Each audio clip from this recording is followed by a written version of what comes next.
स्वर सुधा मंच पर प्रस्तुत है रामायण के प्रमुख पात्र।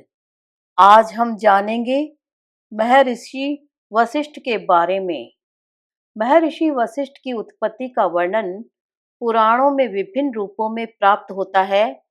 कहीं ये ब्रह्मा के मानस पुत्र, कहीं मित्रावरुण के पुत्र और कहीं अग्निपुत्र कहे गए हैं। इनकी पत्नी का नाम अरुंधति देवी था।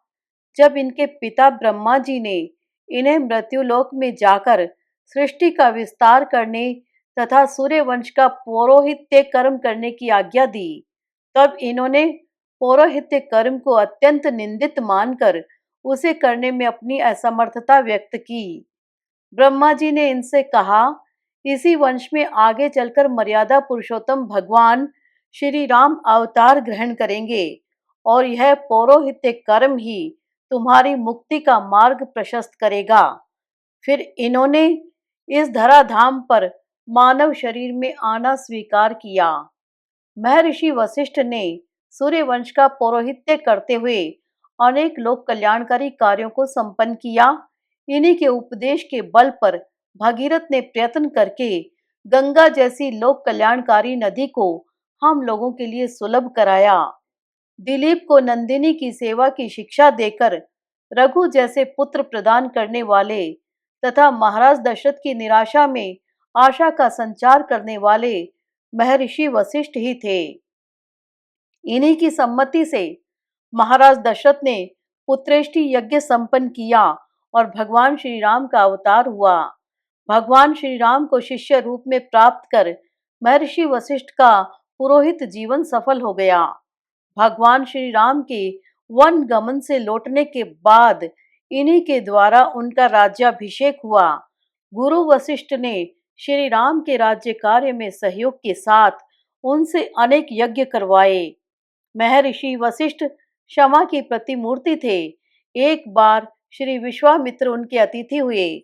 महर्षि वशिष्ठ ने कामधेनु के सहयोग से उनका राजोचित सत्कार किया।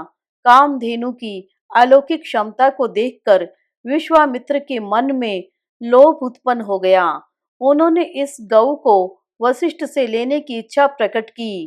कामधेनु वशिष्ठ जी के लिए आवश्यकताओं की पूर्ति हेतु महत्वपूर्ण साधन थी, अतः उन्होंने उसे देने में असमर्थता व्यक्त की।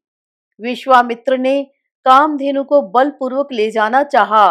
वशिष्ठ जी के संकेत पर कामधेनु ने अपार सेना की सृष्टि कर दी। विश्वामित्र को अपनी सेना के साथ भाग जाने पर विवश होना पड़ा।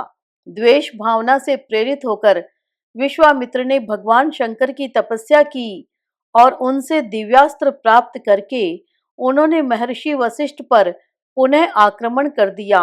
किंतु महर्षि वशिष्ठ के ब्रह्मदंड के सामने उनके सारे दिव्यास्त्र विफल हो गए और उन्हें क्षत्रिय बल को धिक्कार कर ब्राह्मणत्व लाभ के लिए तपस्या हेतु वन जाना पड़ा।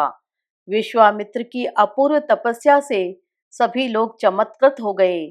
सब लोगों ने उन्हें ब्रह्म ऋषि मान लिया, किंतु महर्षि वशिष्ठ के ब्रह्म ऋषि कहे बिना वे ब्रह्म ऋषि नहीं कहला सकते थे। अंत में उन्होंने वशिष्ठ जी को मिटाने का निश्चय कर लिया और उनके आश्रम में एक पेड़ पर छिपकर वशिष्ठ जी को मारने के लिए उपयुक्त अवसर की प्रतीक्षा करने लगे।